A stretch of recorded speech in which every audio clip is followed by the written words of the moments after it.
Bonjour, je suis ravie d'être ici aujourd'hui avec Cédric Chezot dans sa ferme L'Arc-en-Ciel à Jurion, à côté de Romain-Moutier.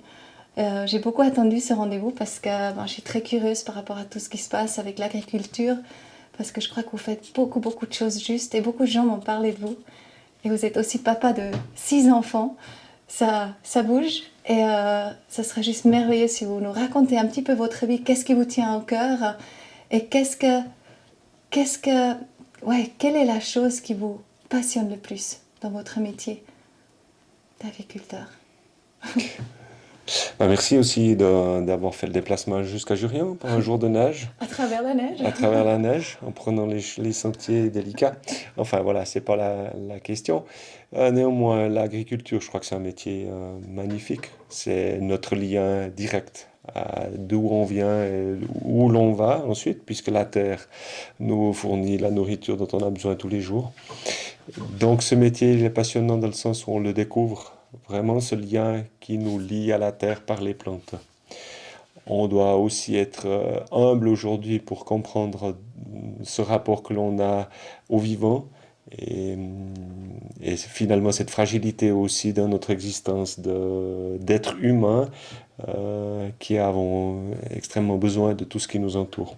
Donc la nature qui nous entoure, il y a la nature sauvage, mais aussi la nature cultivée. Donc moi je participe à élaborer, si possible, une belle nature cultivée qui peut nous apporter des produits de haute qualité. Donc moi j'ai découvert l'agriculture biologique il y a seulement 15 ans.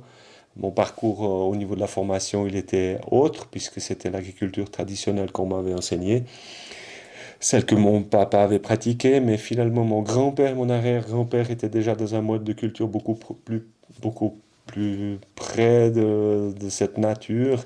Et puis il y a eu une coupure là, dans cette période de l'après-guerre, qui a encouragé les paysans à utiliser des intrants de synthèse pour accompagner la pousse, la culture et la prévention, enfin, c'était pas vraiment la prévention, mais plutôt la lutte contre les pathologies, les maladies des cultures.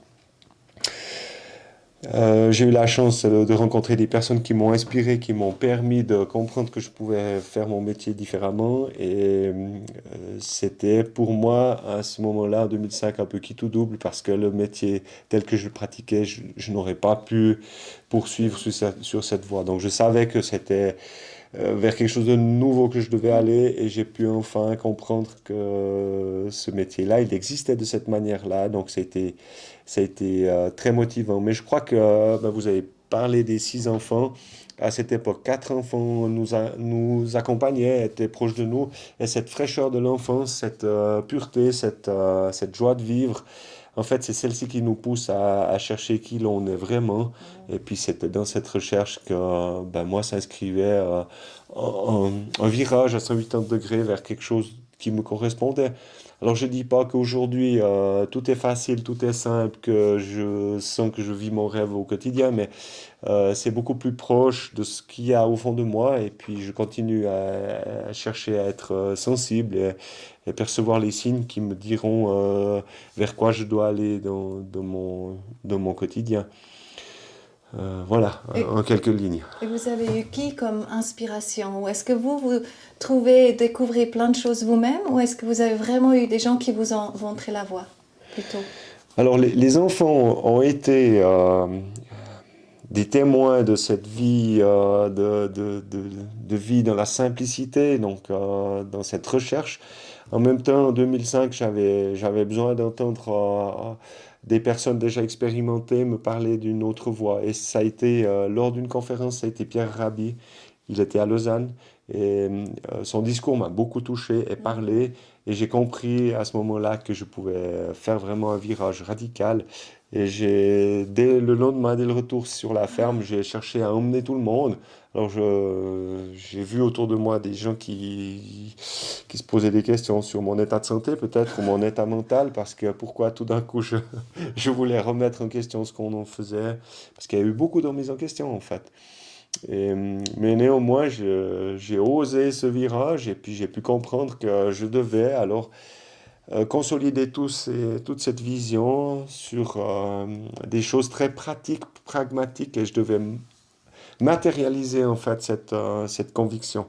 Et ça, c'est important qu'on le comprenne aussi dans notre vie, que ben, nos idéaux, c'est important, mais après, la manière de les matérialiser dans le quotidien, et ça passe aujourd'hui par l'activité que l'on pratique, la culture de céréales, mais aussi avec de l'élevage, des vaches, des chèvres, une fromagerie, une diversité de cultures, une diversité d'espèces animales, pour essayer d'atteindre un tout qui roule le mieux possible, qui est autonome le plus possible. Voilà, avec des acteurs qui sont là, qui peuvent en vivre et le faire vivre.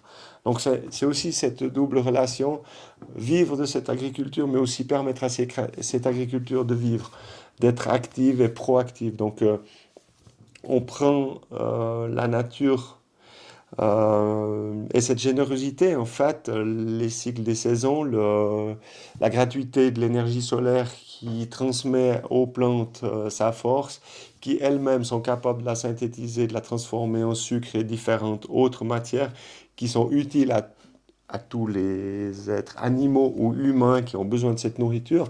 Donc on prend compte de cela et on le rend encore plus dynamique par toute forme d'accompagnement qu'on peut faire. Alors après, ça, c'est une question encore nouvelle sur quel type d'accompagnement on peut apporter en tant qu'agriculteur, mais on a vraiment un acteur fondamental, mais on commence par essayer d'avoir une lecture sur ce monde vivant, une compréhension sur ces systèmes et ces interactions.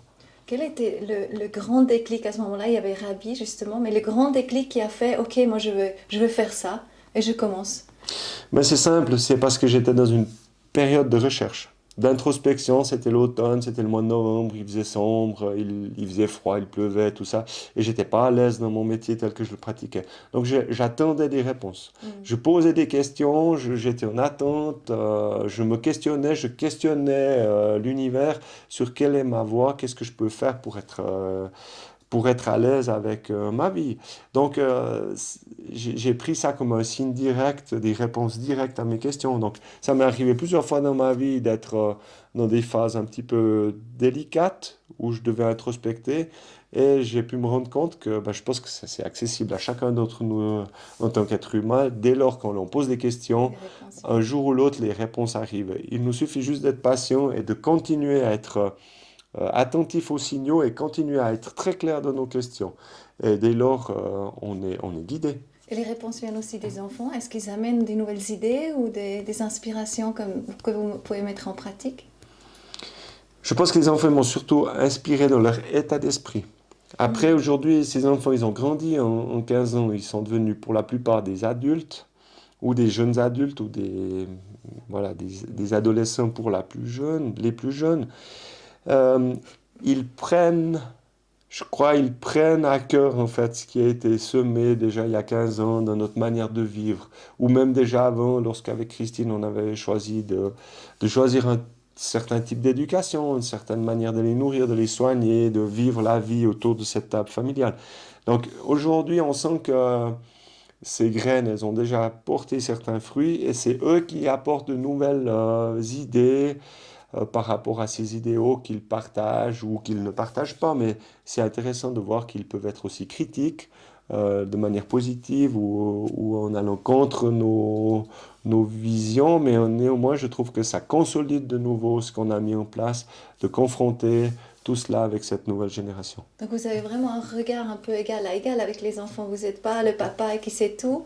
Donc vous êtes ouvert à ce que les enfants apportent comme idée. Mais dès leur plus jeune âge, en fait, un être, même en devenir, c'est-à-dire dans le ventre de sa maman, on le prend comme une personne à part entière, on lui parle déjà, donc dès sa naissance, on le considère comme une personne à part entière.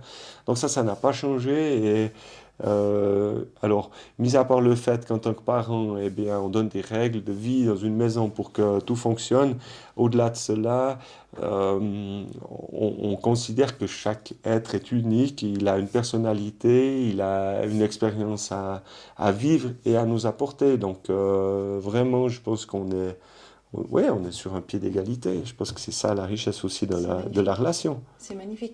Et vous vous considérez être un petit peu un organisme vivant? Parce que je trouve que c'est très beau, c'est que tout fait partie de votre quotidien. Parce que souvent aujourd'hui, j'ai l'impression qu'on est très détaché. parce qu'on ne travaille pas avec la terre, on ne travaille pas forcément avec les questions fondamentales, et on est un petit peu détaché dans ce qu'on est en train de faire. On est plus voilà, penché sur nos natelles, Mhm. etc., Ouais. que être vraiment dans un organisme vivant où voilà, il y a la nourriture, il y a la cultivation, mais de notre potentiel, de notre intérêt, de tout ça, ça stimule à fond, non? Mais c'est une réalité que l'on vit au quotidien. Donc, du 1er janvier au 31 décembre, il y a des obligations en lien avec les animaux ou les soins à la terre. Les saisons et les conditions météorologiques vont nous demander de faire tel ou tel travaux. Donc, cette réalité très terre à terre, on la vit. Donc, c'est une chance, en fait, qui nous permet d'éviter de partir dans la futilité. Et c'est vrai que c'est aussi une chance de la côtoyer, cette nature animale ou végétale, parce qu'on voit aussi la fragilité. On voit la naissance d'une plante, on voit sa mort. On voit la naissance d'une vie animale, on voit aussi la fin de cette vie animale. Donc on est aussi dans cette relation très légitime avec la vie, avec notre propre vie, où on Oui. comprend que voilà, on arrive, on traverse une mission, on vit une mission de vie, si on peut l'appeler comme ça, où on remplit notre mission de vie, et puis au terme de cela, ben, on repart comme on est arrivé, c'est-à-dire tout nu.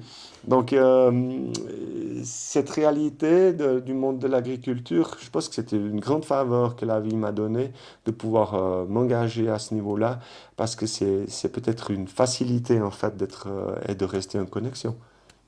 Et quelque chose qui m'intéresse, c'est magnifique, hein, merci pour tout ça. Et parce que vous avez du blé, qu'est-ce que vous avez comme, comme sorte de blé?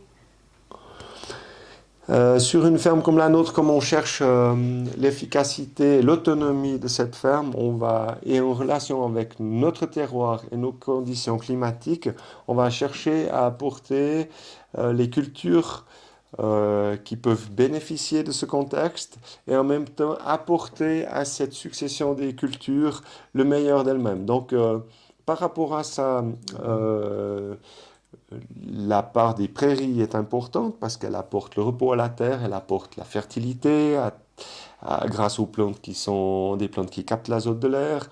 Elle va aussi permettre de nourrir toute une partie de nos animaux qui sont des herbivores, qui mangent de la cellulose et des protéines sous forme d'herbage et qui rapportent ensuite par les déjections toute la fertilité en lien avec le fumier qui devient composté, préparé pour la terre. Donc on va stimuler toute la partie vitalité de nos terrains. Et puis grâce à ça, on va en profiter, disons, pour extraire les surplus de fertilité nécessaires pour produire des céréales. Et là, ça va être le gros de notre activité, c'est produire des céréales que l'on peut ensuite transformer en farine et vendre à nos clients. Mais pour être vraiment dans un équilibre, on cherche aussi à associer soit ces céréales avec des oléagineux ou faire des interactions en interculture avec d'autres plantes comme les Pour une super oléagineux bonne pousse, c'est ça aussi, qui sont parce que des ça se marie crucifères. bien, c'est ça? Parce que après une culture, une autre se plaît bien selon ce que la culture précédente a pris ou a laissé. Donc on va volontiers faire une lentille derrière une céréale. On peut aussi faire plusieurs céréales l'une derrière l'autre. On observe comment le terrain se comporte. Après on a un certain recul pour voir aussi ce qui fonctionne et ce qui fonctionne pas. Donc je rappelle que ça fait euh, à peine 15 ans que je me suis interrogé sur cette manière de cultiver et 13 ans que je la pratique vraiment. Donc j'ai aussi trouvé l'occasion d'avoir des échecs et de devoir me remettre en Oui. question. Vous êtes un peu un pionnier aussi, non? Dans la région, comme ça, non? Oui et non. Non, dans le sens où d'autres avaient pratiqué cette agriculture biologique bien avant moi dans cette région. Oui, dans le sens où j'ai voulu aller peut-être plus loin et puis réintroduire des céréales qui avaient été laissées de côté, comme l'engrain, comme l'amidonnier ou des blés anciens, et que l'on a choisi aussi de tout mettre, de tout valoriser sur cette ferme par la transformation des graines en farine. Donc voilà, quelque part, je pense qu'on a tous une pierre à amener à cet édifice, donc dans la nouveauté, dans la manière de faire cette transition vers quelque chose de plus équilibré. Ouais. Est-ce que quelque chose qui me passionne totalement, c'est du moment que j'ai compris que pour faire pousser les vignes, Ben, le mieux, en fait, c'est mettre des arbres fruitiers pour que les oiseaux viennent chanter pour les vignes et ça fait pousser les vignes et puis aussi les insectes. Et j'adore cette idée. Je sais pas, est-ce que ça vous a déjà, est-ce que vous avez les arbres fruitiers aussi qui sont posés un peu dans vos champs ou peut-être à côté ou des fleurs pour les abeilles ou comme ça? Alors, on a déjà des espaces qui amènent cette biodiversité-là. On a quelques arbres fruitiers, on les a pas partout. On cherche aussi à avoir des terrains assez ouverts pour pratiquer la culture de céréales qui est plus facile. Mais néanmoins, ça me fait penser à toute la poésie en fait que l'agriculteur peut amener de diverses manières. C'est vrai que le chant des oiseaux, il est très important, mais le bonheur du paysan, il l'est aussi. Donc, si le paysan est heureux de faire ce qu'il fait, il va aussi siffler, il va aussi amener cette onde Ah, c'est très beau ça. Et positive. avoir la connexion avec la terre, mais évidemment, évidemment. Mais on l'a de toute La façon. gratitude. Simplement, Mais oui. c'est important de considérer que Tout à fait. en étant avec le vivant, vivant avec le vivant, il vous fait miroir. Donc, Ouais. dès lors que vous êtes triste, malheureux, surchargé, ben, votre culture, elle vous fait miroir, donc elle va pas fonctionner, elle va pas aller. Donc, vous devez être très attentif sur votre état personnel, votre état d'esprit avant d'aller faire de la culture. Mais je trouve ça génial aussi dans le C'est sens beau. qu'on peut amener encore cette dimension supérieure. Et je pense que ça amène aussi à une qualité supérieure des aliments que l'on peut produire. C'est Donc si on ça. peut le Ça se faire dans ressent cette dans le goût, dynamique. hein.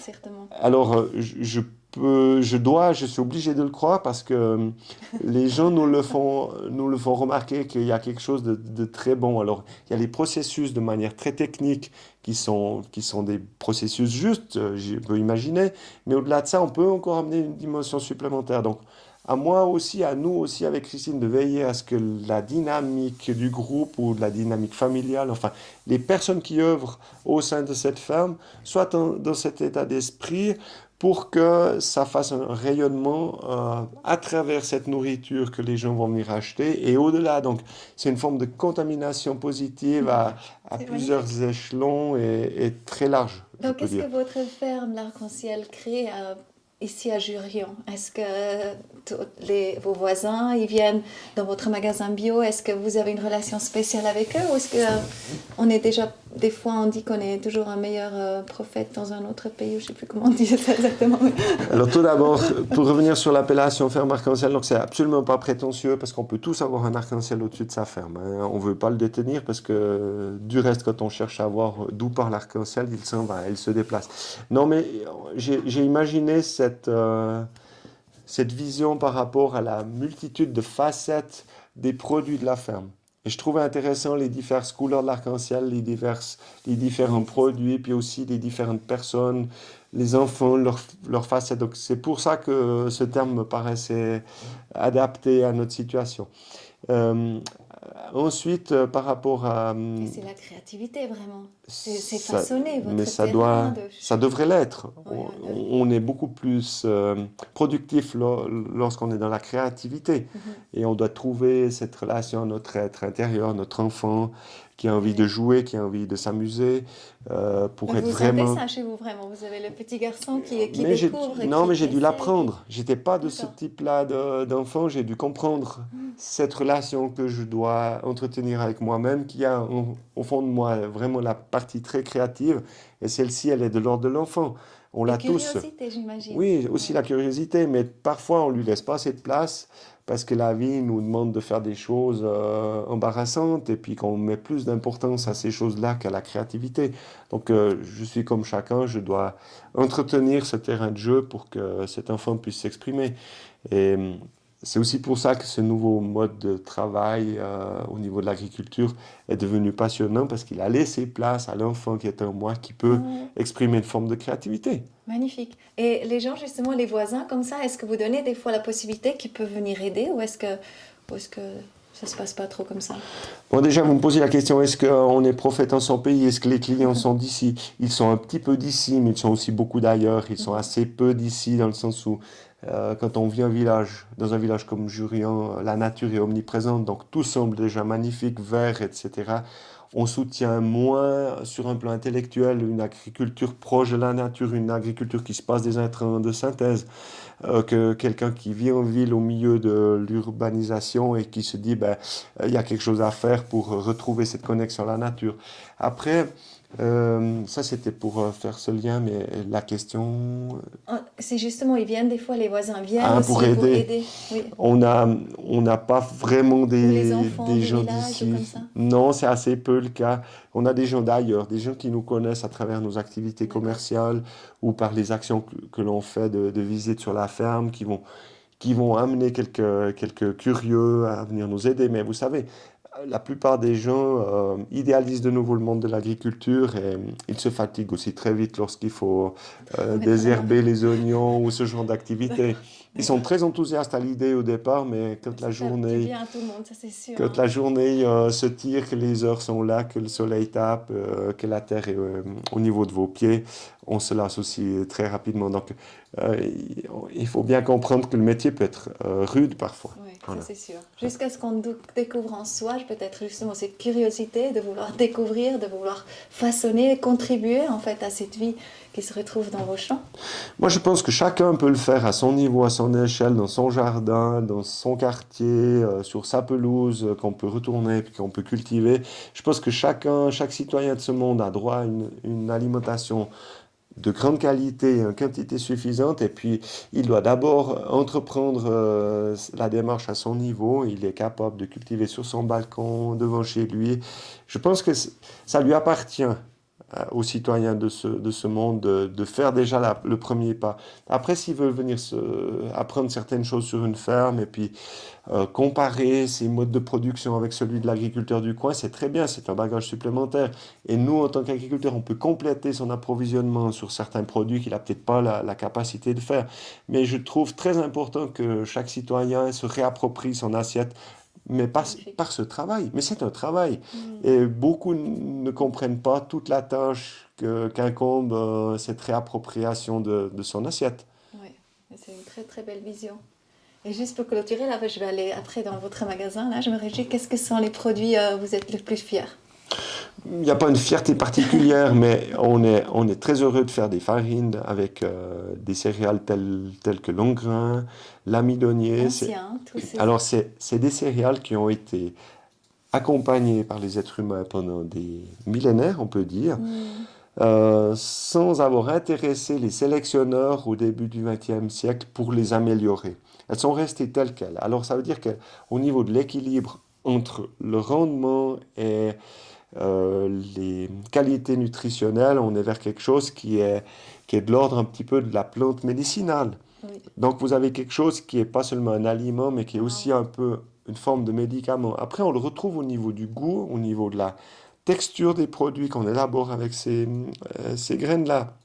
Donc, c'est quelque part, oui, une certaine fierté d'avoir réintroduit l'engrain dans notre pied du Jura, qui était plus cultivé, en tout cas pas à ma connaissance, et qui a permis à pas mal de personnes de se, comment dire, de faire la paix avec le pain. Parce qu'aujourd'hui, ben voilà, quand on a des problèmes en relation avec son corps. Des fois, ça passe par les intolérances à certains aliments, et puis des fois, c'est décrit comme une intolérance au gluten. Et puis, à travers finalement notre discours, on remet en confiance les gens, et peut-être cette céréale, elle permet aussi de faire un retour vers la céréale. Et dès lors, c'est intéressant pour nous, mais en même temps, ça ne m'étonne pas du tout par rapport aux dérives que le secteur agricole de transformation et de la boulangerie a fait durant le XXe siècle. Donc si des gens ne peuvent plus manger du pain aujourd'hui, c'est probablement aussi dû à toutes ces dérives, à tous ces niveaux-là. Donc Voilà. là, on peut acheter la farine et on peut faire un pain. Et ceux qui sont allergiques au gluten, ils vont pouvoir manger le pain? Non, ça, on va pas le prétendre. D'accord. C'est une céréale qui passera certainement beaucoup mieux, de par le fait qu'on la cultive correctement, Mhm. en bio, voire en biodynamie. C'est très Mhm. intéressant pour la qualité, qu'elle est moulue de la meilleure façon. Et puis Vous la ensuite, moulez ici, chez vous? on fait de la farine avec 3 moulins sur la ferme, donc qui préservent la graine, qui préservent le germe dans la farine, chose qui n'est pas ordinaire, parce que toutes les farines du commerce sont pour la plupart dépourvues du germe, qui est la meilleure partie pour la santé et aussi sur le plan gustatif. Et je voulais dire par rapport à la tolérance ou non, c'était ça Oui, là, oui, aussi la c'était ça. question. Non, mais l'important c'est que la personne se fasse déjà confiance et puis choisisse par son instinct ce qui est bon pour elle ou non. Mhm. On prétend rien, on donne des solutions et on est content de voir que des gens reviennent parce que ça fonctionne chez eux. Mais on n'est pas du tout médecin et puis on va pas prétendre ce genre de choses. Par contre, on est fier de leur vendre de la farine de qualité. Et je rappelle que pour faire du pain, il suffit de farine, de qualité, d'une eau de qualité et d'un peu de sel. Et ces trois ingrédients suffisent pour faire du pain, parce que l'agent levain, il peut s'élaborer spontanément avec des farines qui contiennent tous les enzymes que l'on trouve dans la partie vivante du grain, et ces farines que l'on produit, elles sont de ce type-là. Donc avec 1 ou 2 jours à température ambiante avec un peu d'eau, on a une fermentation spontanée qui se développe, et le pain va pousser de lui-même. C'est génial. Voilà. Donc on a tout. Et on revient à une forme de simplicité, puis en même temps on a C'est ça. tout. Donc c'est C'est tellement voilà, inspirant c'est tout ça. QFD. Mhm. Ben, je remercie vraiment beaucoup, hein. Je suis très, très, très, très heureuse. Merci beaucoup pour ce partage. Avec C'est plaisir. incroyable. Trop beau. Puis bonne visite au magasin. Oui, je me réjouis. Merci beaucoup. Merci Cédric.